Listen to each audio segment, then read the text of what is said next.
তাআলা বললেন ওয়া জাইতুন, জাইতুনের শপথ। জাইতুন মানে হচ্ছে জলপাই।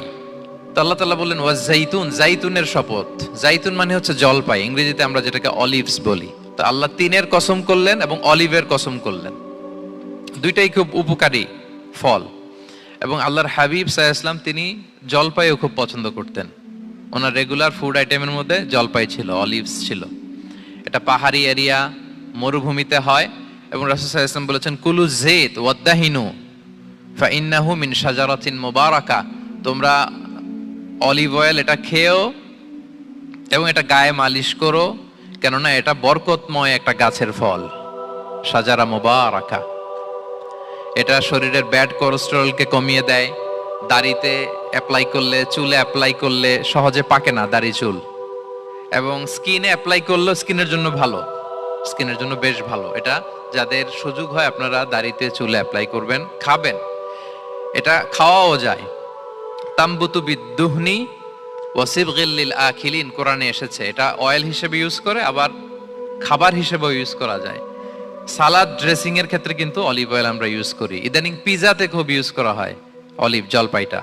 তো এটা আপনারা খেতে পারেন, এটা খুবই সুস্বাদু। এবং জলপাই গাছের মানে জাইতুন গাছের ডালের মেসওয়াক খুব ভালো হয়। আল্লাহর হাবিব সাল্লাল্লাহু আলাইহি ওয়াসাল্লাম জাইতুনের ডাল দিয়ে মেসওয়াক করতেন। তিনি বলতেন নি'মা সিওয়াকিয়া জাইতুন, সবচেয়ে শ্রেষ্ঠ মেসওয়াক হচ্ছে জাইতুনের। মিনাশ শাজারাতিল মুবারাকা, কারণ এটা বরকতময় গাছের ডালা। এবং ফাইন্নাহু সিওয়াকি ওয়া সিওয়াকুল আম্বিয়া মিন ক্বাবলি, এই জাইতুনের ডাল দিয়ে আমিও যেমনি মেসওয়াক করি, আমার আগে যত নবী পৃথিবীতে এসেছে সবাই জাইতুনের ডাল দিয়ে মেসওয়াক করত। আল্লাহ বলেন ওয়াতিনি ওয়াজ জাইতুন, তিনের শপথ আর জাইতুনের শপথ। এরপর আল্লাহ তাআলা বললেন ওয়াতুরি সিনিন, সিনাই পর্বতের শপথ। প্রথমে দুইটা ফলের শপথ করলেন, এবার একটা পাহাড়ের শপথ করতেছেন। আপনারা কি তুর পাহাড়ের নাম শুনেছেন? হ্যাঁ, শুনেছেন। এই সিনাই পর্বত দ্বারা তুর পাহাড় উদ্দেশ্য। এটা মিশরের একটা পাহাড়, অনেক উঁচু, 2285 মিটার উঁচু। ওইটার নিচে আছে মুকাদ্দাসে তুয়া, যেখানে মুসা আলাইহিস সালামকে আল্লাহ তাআলা জুতা খুলতে বলেছিলেন। ফাখলা না আলাইকা ইন্নাকা বিল ওয়াদিল মুকাদ্দাসে তুয়া, হে মুসা তুমি পবিত্র উপত্যকায় এসেছো, জুতা খুলো। তো ওখানে সব ধর্মের লোকেরা যায়, সব ধর্মের লোকদের জন্য তীর্থস্থান। মুসলিম, জুইশ, খ্রিস্টিয়ান সবাই যায়। এটা সিনাই একটা এলাকা আছে মিশরের, north south Sinai, north Sinai, এটা সাউথ সিনাইতে অবস্থিত।